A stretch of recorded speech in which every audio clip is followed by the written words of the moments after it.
चलिए दोस्तों, इस साल का पहला वीडियो इस चैनल पर है और बी लेटेड हैप्पी न्यू ईयर। ठीक है। आशा है कि आप लोगों का 2025 बहुत अच्छा जाए और नौकरी मिल जाए और क्या ही अच्छा जाएगा। इसके अलावा फिर आगे बढ़ पाए लाइफ, क्योंकि स्टूडेंट लाइफ क्या होती है ना, एक तो 10 12 तो करो बहुत अच्छा है, ग्रेजुएशन कर ली अच्छा है, फिर उसके बाद जॉब तक स्टक हो जाती है जब तक जॉब नहीं मिलती। तो ईश्वर से मनोकामना है कि आपकी ये इच्छा पूरी हो और लाइफ थोड़ी आगे बढ़े। ठीक है, चलो स्टार्ट करते हैं बिना देरी किए हुए। तो पहला सवाल है, हमसे क्या पूछा गया था, इसकी वैल्यू पूछी गई थी। देखो, ऑप्शन बहुत अच्छे दिए गए थे इसलिए हमें पूरा ही करना पड़ेगा, क्योंकि पता नहीं पॉइंट कहाँ पर आ रहा हो। तो यहाँ से देखेंगे, इसमें से 12 हमें कटाना था, तो माइनस का 172 आ जाएगा, 170। और इधर करेंगे तो ये 4 हो गया, और 13 से 7 किया तो 6 हो गया, बटे में 8 दूनी 16 चौकू 64 हो गया। यानी कि ये ए बराबर क्या आ गया, 1 प्लस का 1 यानी कि 2 आ गया। तो 5 की पावर में 2 बटे में 100 की पावर में 2, यानी कि ये तो 25 हो गया हमारे पास। अब 4 के बाद जीरो आएगा, क्यों? क्योंकि यहाँ पर पावर 2 करेंगे 4 जीरो, तो 0.0025 आंसर। अगला सवाल कह रहा था, एक कंटेनर में नारियल का तेल और बादाम के तेल के मिश्रण में नारियल के तेल की मात्रा 56% और शेष बादाम का तेल। दूसरे कंटेनर में मिश्रण में 40% नारियल का तेल है। नारियल का तेल 48% वाला मिश्रण बनाने के लिए पहले कंटेनर के इतने ml मिश्रण में दूसरे कंटेनर के मिश्रण की कितनी मात्रा मिलाई जानी चाहिए। तो देखो, आप ऐसा नहीं कि हर चीज इसमें लिखो, आपने एक चीज देखा कि उसे इतने मिक्सचर बनाना ना, तो पहला वाला 56 एलिगेशन तो लगना, ये तो सभी समझ गए, डिफरेंस करके डायरेक्ट लिखो। तो 56 और 48 का डिफरेंस करेंगे तो 16 से 8 गया तो 8, और फिर 40 और 48 का डिफरेंस करेंगे यहां पर भी 8। तो आपको यह ध्यान रखना है कि जब दूसरे वाले से घटाते हैं तो वो पहले वाले के नीचे, पहले वाले से घटाते हैं तो वो दूसरे वाले के नीचे। यानी कि यहां पर 1:1 हो गया, यानी कि पहले वाला 480 था तो दूसरा वाला भी कितना रहा होगा, 480। तो पूरा नहीं लिखना है, जितना जरूरत हो उतना। अगला सवाल कह रहा था, एक बेलन का वक्रपृष्ठीय क्षेत्रफल इतना है, इसके आधार की त्रिज्या 35 है, बेलन का आयतन क्या होगा। तो सबसे पहले तो 11 की डिविजिबिलिटी आप लोग चेक कर ही लेंगे। बेलन का वक्रपृष्ठीय क्षेत्रफल क्या होता है, 2 पाई आर, एच बराबर में 5280। आधार की त्रिज्या 35 दे दी थी, यानी कि रेडियस 35 दे दी थी। यहाँ पर बेलन का आयतन देखते तो πr² h हो गया, यानी कि अगर लिखें तो 22/7, 35 × 35 इंटू में क्या हो गया, एच हो गया। तो यहां से करेंगे 7 पंजे 35 हो गया, और 22 पंजे 110 हो गया, 22 पंजे 110 हो गया। यानी कि यहाँ पर 35 किया तो देखो 11 की डिविजिबिलिटी, 9 8 17, 9 4 13 ये हो सकता है, 9 6 15 ये नहीं होगा, 9 2 11 हो सकता है, नहीं हो सकता। ठीक है, आंसर तो आ चुका है ऐसे। अब मान लो 11 के 2 मिल जाते तो हम 7 की डिविजिबिलिटी चेक कर लेते। तो यहां पर बताने का इतना ही पर्पज है। ठीक है, अब यहां पर देखो, ये रेडियस 35 दे दी गई थी, आपको पता है कि 2 पाई आर जब रेडियस 7 हो तो 54 आ जाता है, लेकिन रेडियस 5 गुना है, तो ये भी 5 गुना हो जाएगा। इंटू में एच बराबर में कितना हो गया, 5280 हो गया। तो 11 × 4 = 44 हो गया, और 11 × 4 = 44 इधर भी कर लेंगे, 55 ज्यादा हो जाएगा, 8 बचा तो ये हो गया, यानी कि 5 × 4 = 20, और एच बराबर में हो जाएगा 24 दूनी 48। ठीक है, तो यहां पर गुणे में कितना हो गया, 24 हो गया। तो 25 × 4 = 100, हासिल लगा 10 हो गया, सॉरी 24 पंजे 120, हासिल लगा 12, 24 × 3 = 72, 72 2 74, 10 84, गुणे में 11 हो गया। यानी कि यहाँ पर करेंगे 110, डबल जीरो, 11 × 4 = 44, 11 × 8 = 88 और 4 = 92, 92400 आंसर। यूनिट डिजिट भी देख सकते थे, 8 4 6 2, ये भी अलग थी, काफी चीजें थी इसमें। अगला सवाल करते हैं।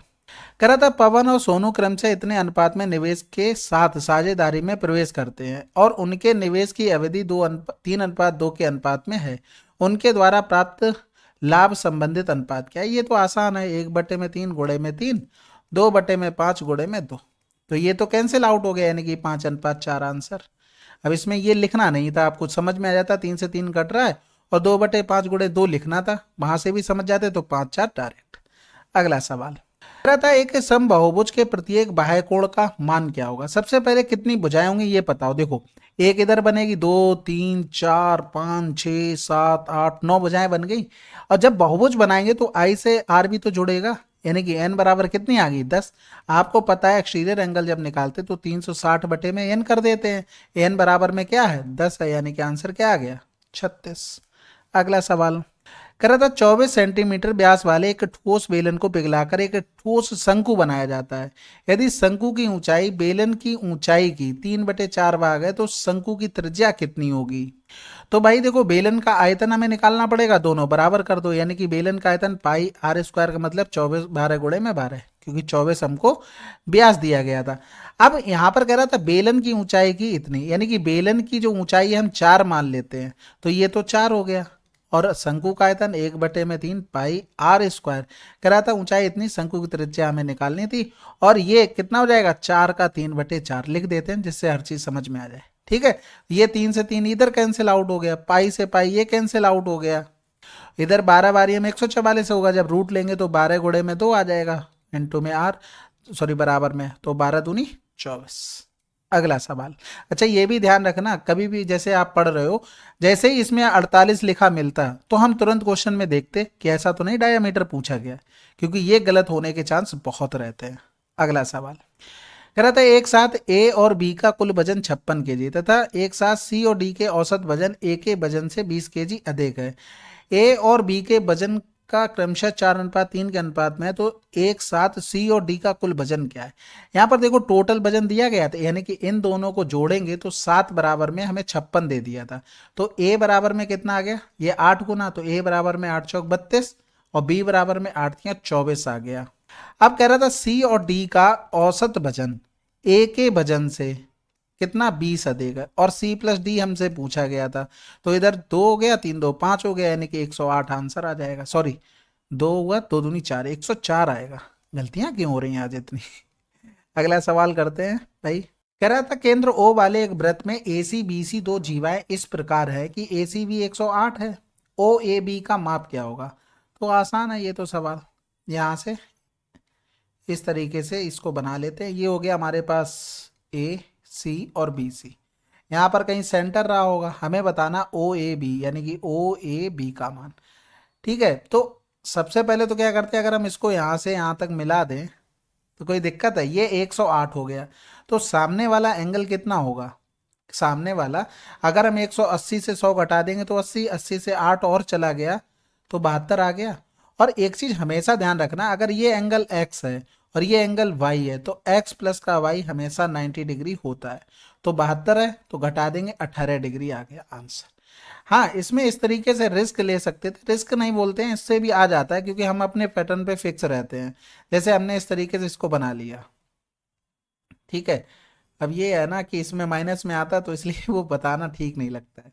जैसे ये बना, हमने 108 इसको मान लिया और ये x हो गया, ये y हो गया, तो x प्लस का y हमने क्या बताया 90 डिग्री आया, और फिर यहाँ पर y का मान रखोगे तो माइनस का 18 आ जाएगा, तो आंसर आ जाएगा इससे। लेकिन भैया एक्सप्लेन करना फिर वही बात हो जाती है, तो इसलिए इसको ना करके आप ये लॉजिकली ठीक है, आ उससे भी आंसर जाता है। अगला सवाल, ये तो भाई सिंपल सवाल है। देखो सबसे पहले तो ये देखा करो कितना बढ़िया दिया था इनका, मान लो ये पूरे में रूट लगा ना, यानी कि 6 49 64 9 9 81, ये हमें यूनिट डिजिट मिलना चाहिए। अब अगर देखो ये रूट लिखा, ये तो सभी को पता होगा 841, ये तो पता ही होगा। यहाँ पर देखेंगे तो 9 2 11 हो रहा है, ये 1 का स्क्वायर है, मतलब बाहर से या तो ये 9 के स्क्वायर से जाएगा बाहर, या तो फिर 1 के स्क्वायर से जाएगा, इसके अलावा कोई पॉसिबिलिटी नहीं है ना। अगर मान लो ये 9 का स्क्वायर से बाहर आ रहा होता तो 9 3 12 बनाता, और 12 देखो किसी का आ रहा है यूनिट डिजिट, नहीं आ रहा, तो इसको यहां से हटा दो भाई। ये क्या हुआ, जैसे मैंने पूरा सॉल्व किया, एक सेकंड दोबारा लिखता हूं। यहां पर हमने देखा ये 29 था, इसको इसमें जोड़ा तो 9 2 11 आ गया। अब 11 आ गया, ये पूरे पे रूट है, देखो ये पूरे पे इस तरीके से रूट है, तो ये रूट के बाहर कब आएगा, या तो 9 का स्क्वायर या तो 1 का स्क्वायर। हमने यहाँ पर देख लिया, पहले मान लो 9 होता तो 9 में 3 जोड़ना पड़ता तो 2, अब 2 इसमें किसी का यूनिट डिजिट है नहीं है। अब इसी तरीके से अगर हम 1 रख दें तब आपको मिल जाएगा। कैसे मिल जाएगा भाई, यहां से करेंगे तो 3 1 कितना हो रहा है, 4 हो रहा है, 4 देखो एक ही जगह मिल रहा है, तो आपको पूरा नहीं करना था इसको। ठीक है, अगला सवाल करें। अच्छा इसमें बता भी दें, मान लो 2 जगह डिजिट मिल जाती फिर क्या करते आप लोग। सबसे पहले तो 9 2 11 के 1 हो गया, हासिल लगा 1 हो गया, 4 4 2 6 हो गया, 5 हो गया, 1 हो गया, ये यहाँ पर 6 आएगा ना। हाँ, अब देखो ये 65 61 लिखा है, तो हम यहाँ पर क्या करते हैं कि 80 का स्क्वायर और 90 का स्क्वायर करते हैं, तो 80 का स्क्वायर कितना आ गया 6400, 90 का स्क्वायर कितना आ गया, 9 नेम 8100, यानी कि ये देखो इन्हीं दोनों के तो बीच में लिखा है, इसके अलावा तो कहीं नहीं। अब ये आ रहा है 65 वाली लाइन में, यानी कि कहीं ना कहीं ये 81 में कहीं ना कहीं या तो 81 करा होगा या तो फिर ये 89 करा होगा। अब 89 तो ऑलमोस्ट 8100 के पास पहुंच गया, तो एक ही ऑप्शन बच रहा है आपके पास 81। तो ये किसका स्क्वायर बनता है जाके, फिर 81 का बनता है। तो 243 प्लस का 81, 3 1 4 8 4 12, हाथ से लगा एक, तो ये आंसर। ठीक है, ये हर जगह चीजें फॉलो हो जाएंगी, कोई दिक्कत नहीं। अगला सवाल कह रहा था what are the largest fraction. देखो क्रॉस मल्टीप्लाई करके चेक करना है, वो भी ठीक है। या तो जैसे यहाँ पर 12 तियां 36, 5 तियां 15, 18 दूनी 36, 11 तियां 33, हम इन तीनों को पहले कंपेयर कर लेते हैं, इन तीनों में कौन सा बड़ा है। तो हमने यहाँ पर देखा 36 नीचे बना लिया। आप एक चीज देखो, अगर मान लो 2 बटे में यहाँ पर लिख दिया और 2, 4 बटे में 2 और 8 बटे में 2, तो नीचे तो बेस हमारा सेम है, 1 2 दूनी 4, 2 चौकू 8, तो बेस देखो सेम है हमारा हर जगह, और बड़ा नंबर ही बड़ा बन रहा है। तो यहाँ पर 11 दूनी 22 हुआ, यहाँ पर 5 तिया 15 हुआ, तो सबसे बड़ा अभी तक क्या है, 11/18। तो 7/27, 11/18 से और कंपेयर कर लो, खत्म हो जाएगा सवाल। तो 18 तिया 54, 11 तिया 33, 27 दूनी 54 और 7 दूनी 14, तो सबसे बड़ा अभी क्या आ रहा है, यही तो आ रहा है 11/18। क्रॉस मल्टीप्लाई करके करना उस तरीके से। अब ये समझाने में टाइम लगा, आप और जल्दी कर सकते हैं, नंबर आपको फेवरेबल होना चाहिए, नहीं तो क्रॉस मल्टीप्लाई सबसे बेस्ट होता है।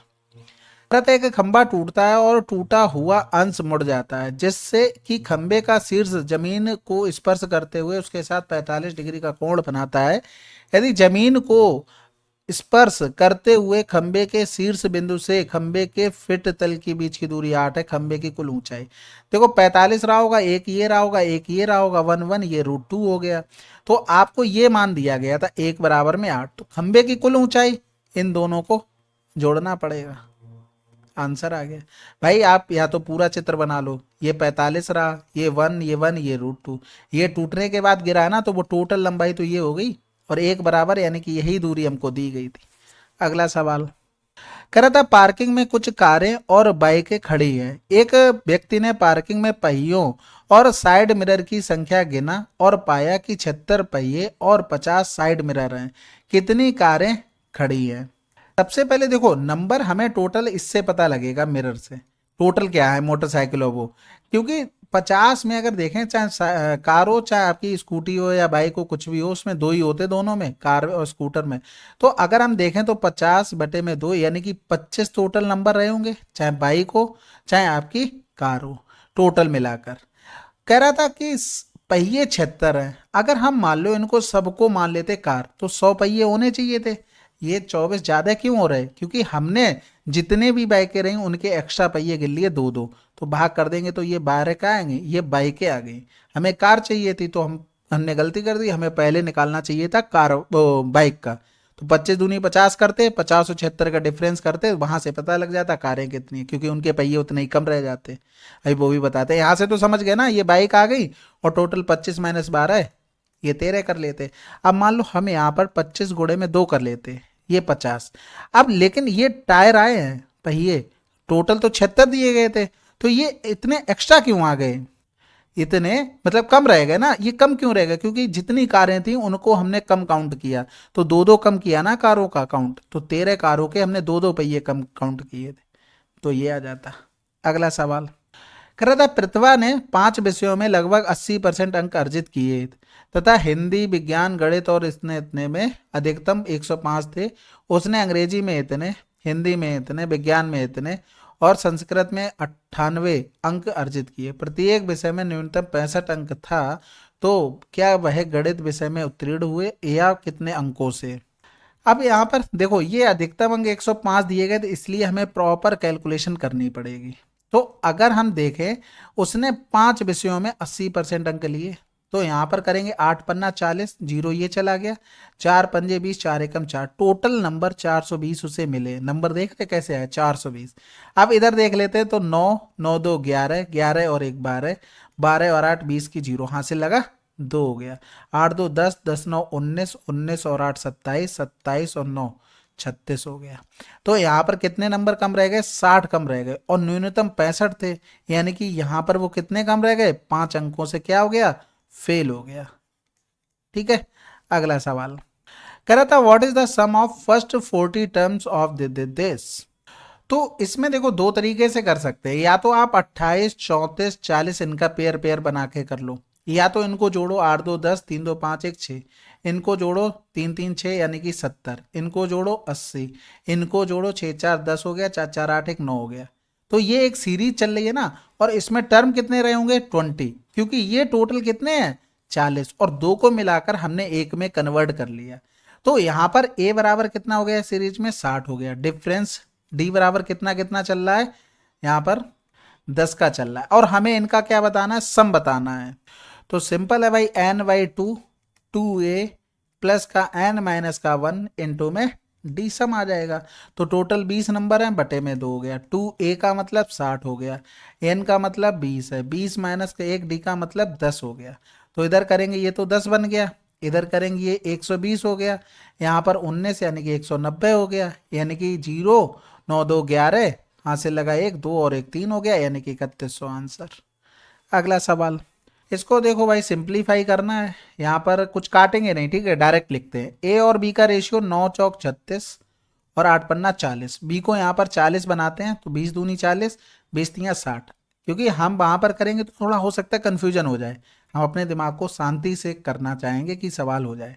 तो 4 नेम 36 4 एकम 4 हो गया और 15 चौकू 60।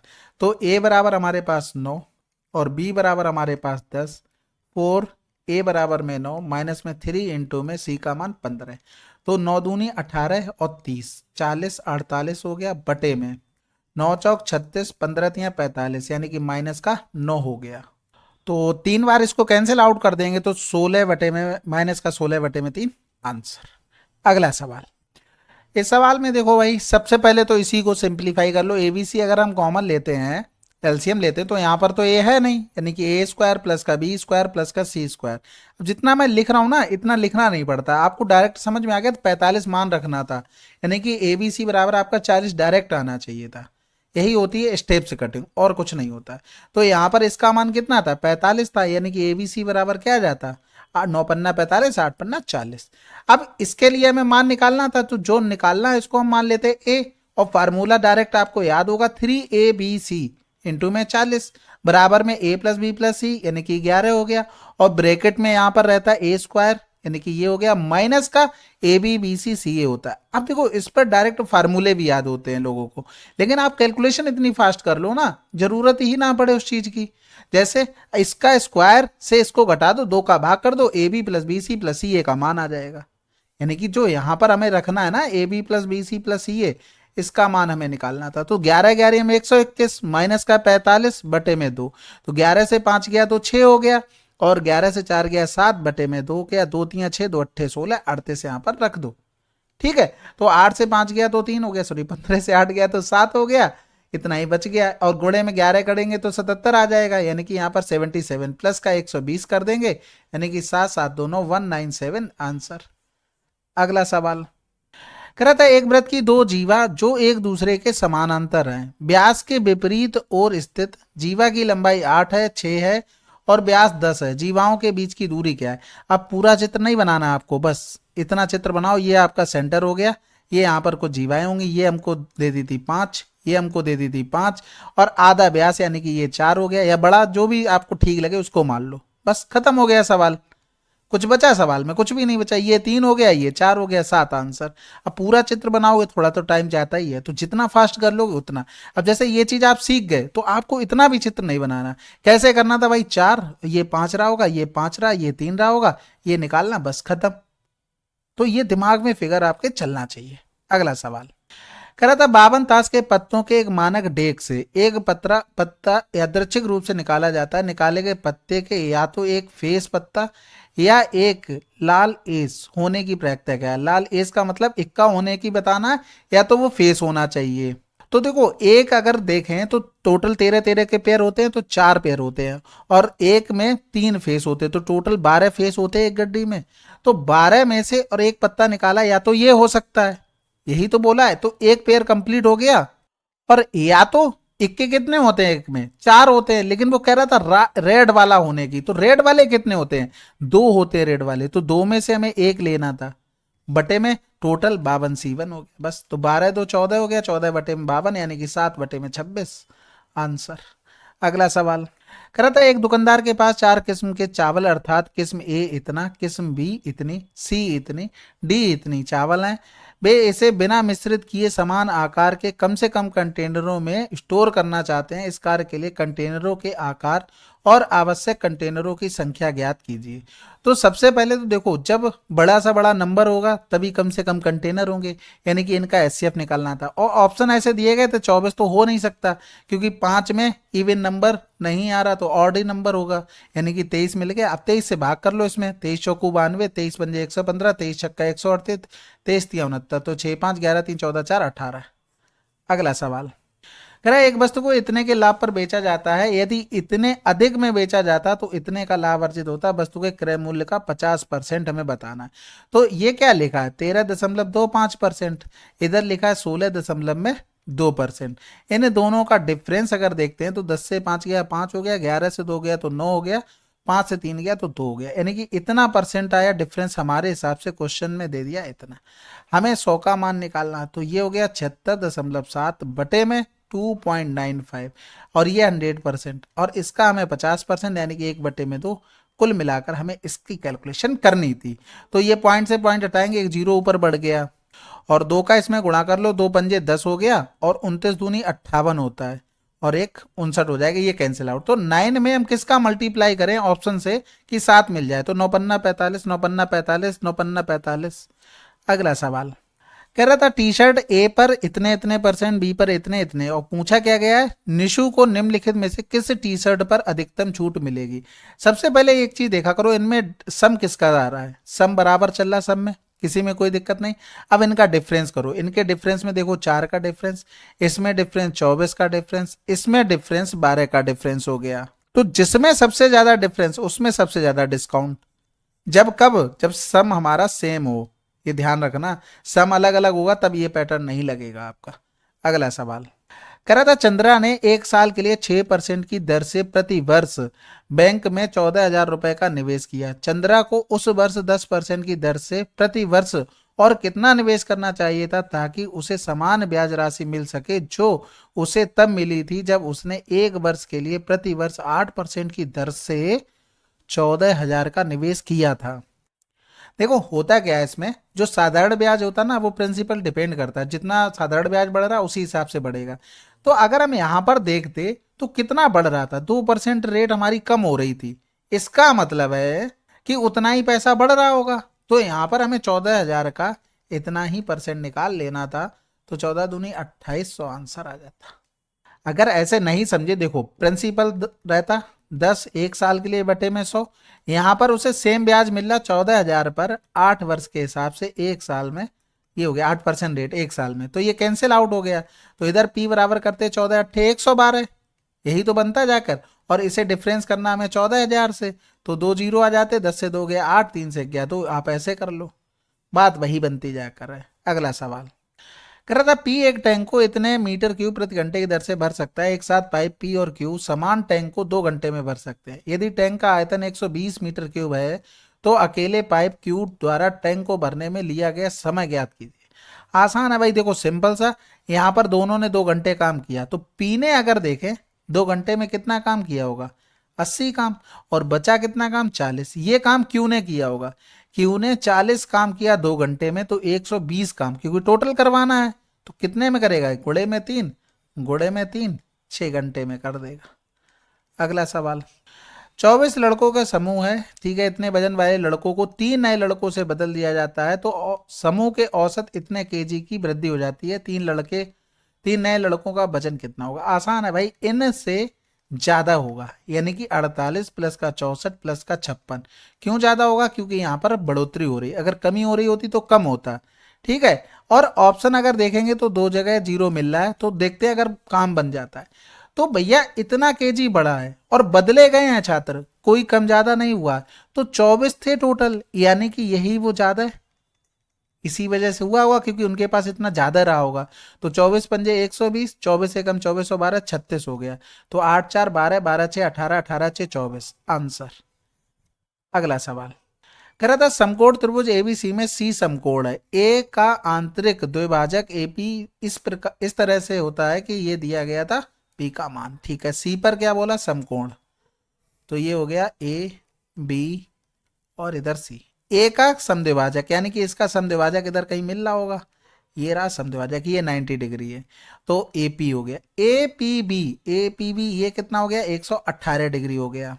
अब पूछा गया था एंगल बी का मान, तो अगर ये वाला एंगल हम निकाल लें तो ये वाला एंगल कितना होगा, ये अगर x मान लें तो ये हो जाएगा हमारे पास, ऐसे छोड़ो, हाँ ठीक है ऐसे ही करते हैं, लेकिन एक्सटीरियर एंगल प्रॉपर्टी से लिख देते हैं सही से।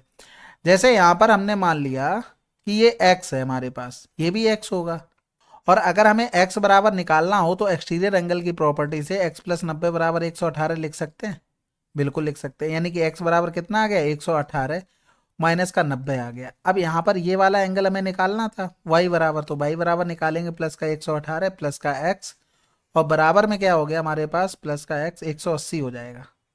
ठीक है, y प्लस का 118 प्लस का x बराबर आपको मान दिया गया था 118 माइनस का 90 बराबर में 180, तो y बराबर लिखोगे तो ये जुड़ जाए तो 270, और इधर हो जाएगा 8 8 16, यहाँ से लगा 1 हो गया, यानी कि 2 हो गया, 2 और 1 3, 2 हो गया, तो 10 से 6 गया तो 4 हो गया, 6 से 3 गया तो 3 हो गया। मुझे लग रहा मैंने कुछ लॉन्ग कर दिया, देख लेना और भी तरीके हो सकते हैं इसमें। चलो ठीक है, ठीक है। समुच्चय की माध्यिका बतानी है। सबसे पहले नंबर 2 2 4 2 6 2 8 2 10 2 12 2 14, यानी कि 6 एक तरफ रहेंगे, 6 एक तरफ, यानी कि 7th नंबर और 8th नंबर मिल जाए, उनका एवरेज ले लेंगे, माध्यिका आ जाएगी। तो भैया 7 आ गया, 7 से बड़ा कुछ नहीं है, 7 के बाद 10 लिख दो, 10 से बड़ा इधर कुछ नहीं है, फिर 14 लिख दो, 14 के बाद कुछ नहीं आया, 14 के बाद आ जाएगा 16, 16 के बाद आ जाएगा 17, क्या नंबर हो गए, 2 2 4 5, 17 के बाद एक 18 आ गया। ठीक है, 18 से बड़ा फिर 19 आ गया, जैसे, और अगला नंबर 20, जैसे ही देखा आंसर लगा दो, क्योंकि ये ऑड नंबर ही बनाएगा, जब इनको जोड़ोगे 2 से भाग करोगे तो ऑड नंबर पॉइंट में ही तो आना है, क्यों कैलकुलेशन करनी है।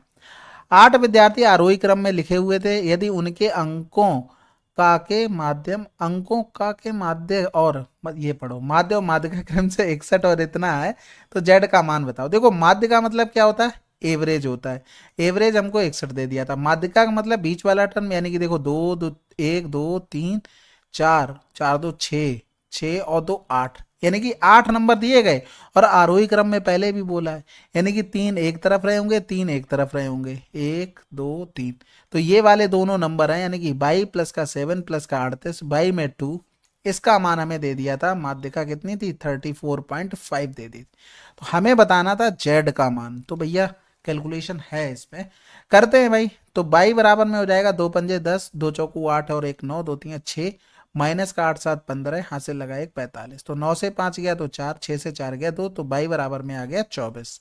अब एवरेज दिया गया था तो भैया 61, यानी कि सबको जोड़ना पड़ेगा। एक सेकेंड थोड़ा क्लियर कर लें, तो जितने नंबर लिखे हैं हम उनको जोड़ते हैं। सबसे पहले 7 हो गया, 7 5 12, 12 7 19, 19 और 8 27, 32, 32 हो गया, और 32 का 2 लिखो क्योंकि 4 बाद में घटाएंगे, और 32 तो 3 हो गया, 3 1 4 2 6 3 9 हो गया, 9 3 12, 12 और 9 21, ठीक है 21 हो गया, माइनस का 4 हो गया।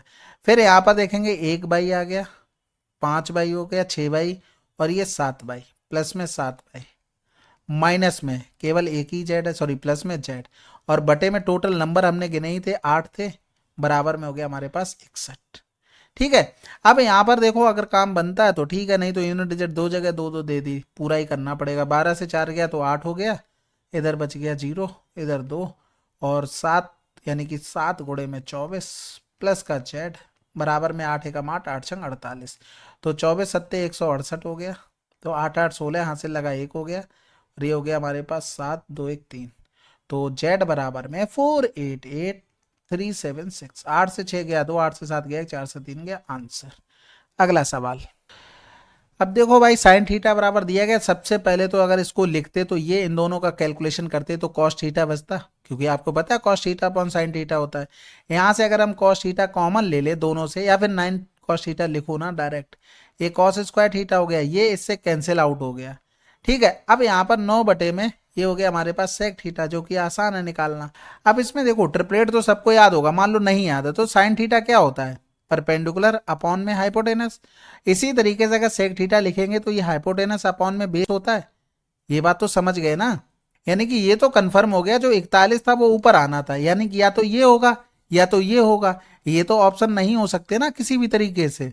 अब यहां पर मान लो भी कुछ भी आता है, 41 या तो गुणे में 9 होगा, नीचे तो 9 नहीं हो सकता ना, कैंसिल आउट कर दो, बाकी 9 40 41। ये ऑब्जर्वेशन है, अगर आपको ठीक लगती तो ठीक है, नहीं तो पूरा करो, टाइम उसमें भी नहीं लगना और इससे टाइम बच ही जाता है थोड़ा बहुत, लेकिन आपकी उस पर कमांड होनी चाहिए। अगला सवाल कह रहा था, छह संख्याएं इतनी इतनी दी, छह से विभाज्य, तो पी का अधिकतम मान क्या होगा। छह से विभाज्य का मतलब 2 गुणे में 3, तो पी का अधिकतम मान, भाई देखो यहाँ पर पी का मान सबसे बड़ा इवन नंबर रखना पड़ेगा, जो कि 8 है। 9 नहीं रख सकते क्योंकि 2 से डिवाइड करना है। अब हमें 3 के लिए चेक करना है कि ये सेटिस्फाइड हो रहा है 8 की नहीं हो रहा है। ठीक है, तो अगर हमने देखा तो 7 5 12 3 से कट गया, और 6 5 11, 11 प्लस का 2p, यानी कि 8 दूनी 16, तो 6 एक 7 हो गया, 2 27, ये भी देखो कट रहा है ना, आंसर लगा दो। अगला सवाल कह रहा था, एक नदी एक सीधी रेखा पर दो बिंदु एम और एन स्थित है, धारा की दिशा में चलते हुए नाव एम से एन तक 7 घंटे में चल सकती है। यदि धारा की गति 3.5 किलोमीटर प्रति घंटा और नाव की गति इतने किलोमीटर प्रति घंटा, एम और एन के बीच की दूरी ज्ञात कीजिए। तो ये तो बिल्कुल आसान था, धारा की दिशा में चल रहे थे, यानी कि दोनों की स्पीड जोड़ दो, कहाँ चलेगी स्पीड, 6 3 9, 9 1 10 हो गया। इंटू में 7 घंटे, यानी कि 70, आंसर आ गया। अगला सवाल, अब अगला सवाल क्या है, 30 हो गए क्वेश्चन पूरे। बताइए सोल्यूशन कैसा लगा, इसके बाद शायद एक ही मॉक और हो पाएगा ना।